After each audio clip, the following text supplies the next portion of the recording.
고난주간 셋째 날을 지나고 있습니다. 주님께서 짊어지신 십자가의 고난의 깊이와 그 고난으로 인하여 내가 누리는 은혜의 깊이를 한번 깊이 묵상해 보시기 바랍니다. 오늘 우리가 나눌 본문 말씀은 마태복음 26장 36절에서 46절까지의 말씀입니다.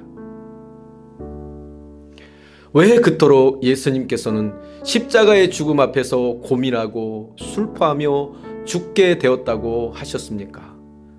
그것은 십자가에서 예수님을 향하여 퍼부실 이 세상을 향한 저주였습니다. 즉 십자가에서 예수님께서는 하나님의 저주를 온몸에 받으셔야 했던 것입니다. 예수님께서 받으셨던 그 진노는 온 인류의 것 우리의 진노였습니다. 주님께서 내 아버지여 만일 할만하시거든 이 잔을 내게서 지나가게 하옵소서라고 기도하고 계십니다. 거부하고 싶으셨던 것이죠. 원래는 죄를 가지고 있는 우리가 내가 하나님의 분노와 진노를 받아야 하는 상황입니다. 그런데 하나님께서는 우리를 살리시기 위하여 예수님께 하나밖에 없으신 독생하신 아들에게 우리의 죄를 대신 담당시키셨던 것입니다.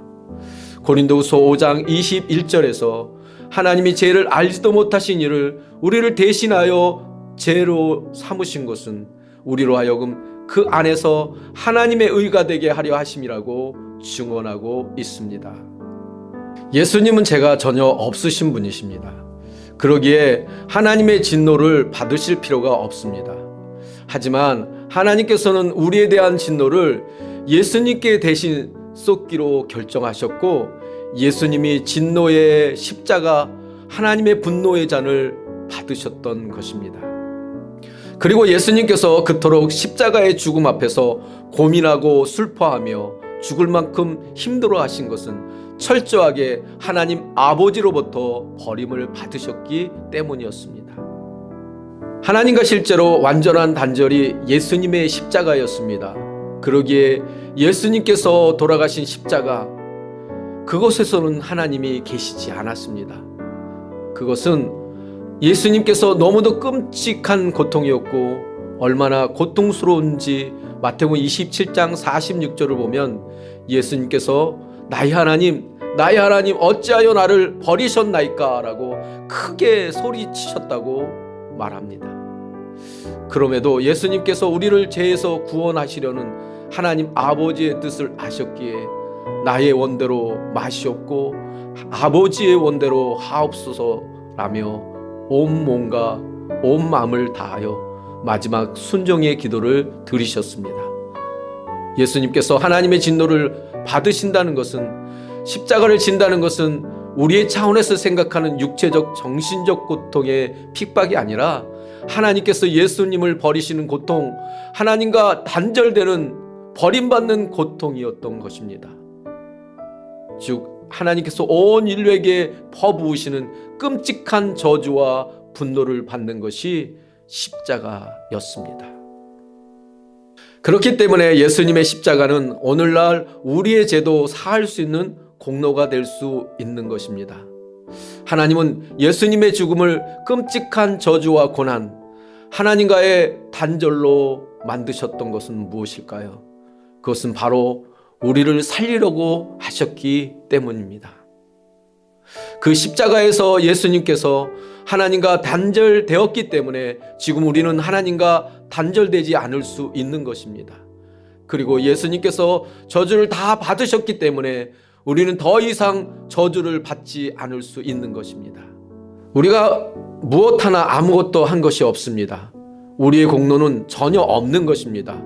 그런데 우리가 아직 연약할 때에, 우리가 아직 죄인 되었을 때에, 우리가 아직 하나님과 원수 되었을 때에 하나님께서 친히 찾아오셔서 예수님을 십자가에 죽게 하심으로 하나님의 사랑을 확증해 주셨습니다. 오직 이것은 하나님께서 전적으로 우리를 위하여 주신 선물로 주신 은혜인 것입니다. 그 십자가의 은혜를 고난주간을 통해 더 깊이 묵상하고 그 은혜에 젖어 행복한 삶을 사시기를 축복합니다.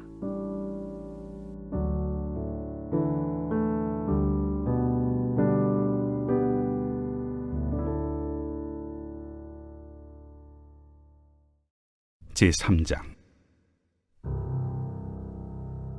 그때 세례 요한이 이르러 유대 광야에서 전파하여 말하되, 회개하라, 천국이 가까이 왔느니라. 그는 선지자 이사야를 통하여 말씀하신 자라.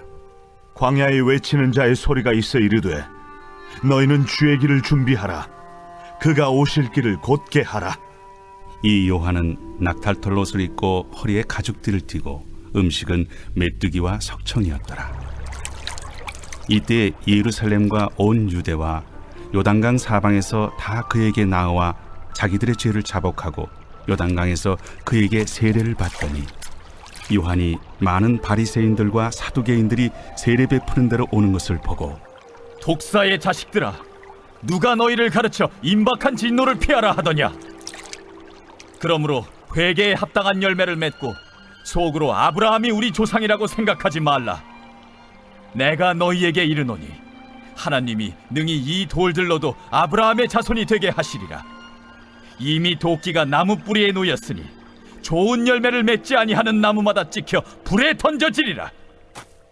나는 너희로 회개하게 하기 위하여 물로 세례를 베풀거니와 내 뒤에 오시는 이는 나보다 능력이 많으시니 나는 그의 신을 들기도 감당하지 못하겠노라.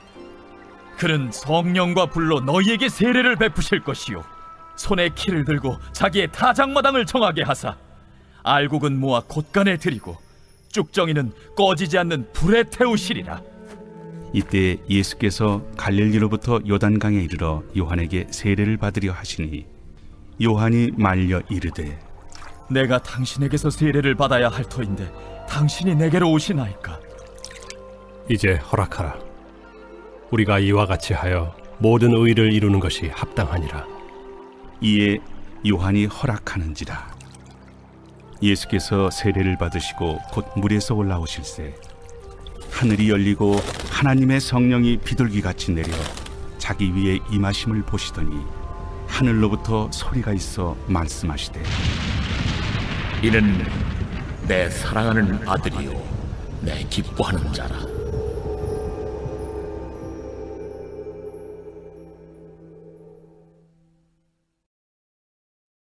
제4장. 그때 예수께서 성령에게 이끌려 마귀에게 시험을 받으러 광야로 가사 40일을 밤낮으로 금식하신 후에 줄이신지라. 시험하는 자가 예수께 나와서, 내가 만일 하나님의 아들이거든 명하여 이 돌들로 떡덩이가 되게 하라. 기록되었을 때 사람이 떡으로만 살 것이 아니요 하나님의 입으로부터 나오는 모든 말씀으로 살 것이라 하였느니라. 이에 마귀가 예수를 거룩한 성으로 데려다가 성전 꼭대기에 세우고, 내가 만일 하나님의 아들이거든 뛰어내리라. 기록되었을 때 그가 너를 위하여 그의 사자들을 명하시리니 그들이 손으로 너를 받들어 발이 돌에 부딪히지 않게 하리로다 하였느니라. 또 기록되었으되 주 너의 하나님을 시험하지 말라 하였느니라. 마귀가 또 그를 데리고 지극히 높은 산으로 가서 천하만국과 그 영광을 보여 이르되, 만일 내게 엎드려 경배하면 이 모든 것을 내게 주리라. 사탄아, 물러가라. 기록되었으되 주 너의 하나님께 경배하고 다만 그를 섬기라 하였느니라.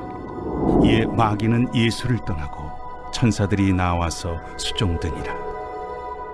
예수께서 요한이 잡혔음을 들으시고 갈릴리로 물러가셨다가 나사렛을 떠나 스불론과 납달리 지경 해변에 있는 가버나움에 가서 사시니, 이는 선지자 이사야를 통하여 하신 말씀을 이루려 하심이라.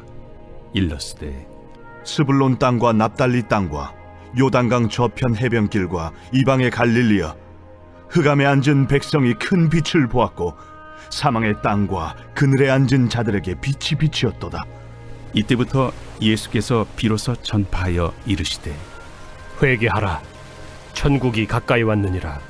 갈릴리 해변에 다니시다가 두 형제 곧 베드로라 하는 시몬과 그의 형제 안드레가 바다에 금을 던지는 것을 보시니 그들은 어부라. 나를 따라오라. 내가 너희를 사람을 낚는 어부가 되게 하리라.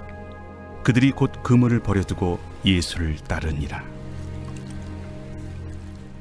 거기서 더 가시다가 다른 두 형제 곧 세베대의 아들 야고보와 그의 형제 요한이 그의 아버지 세베대와 함께 배에서 금을 깁는 것을 보시고 부르시니 그들이 곧 배와 아버지를 버려두고 예수를 따르니라.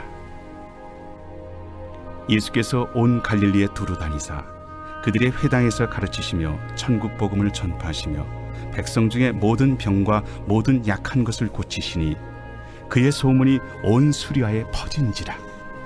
사람들이 모든 앓는 자 곧 각종 병에 걸려서 고통당하는 자, 귀신 들린 자, 간질하는 자, 중풍병자들을 데려오니 그들을 고치시더라.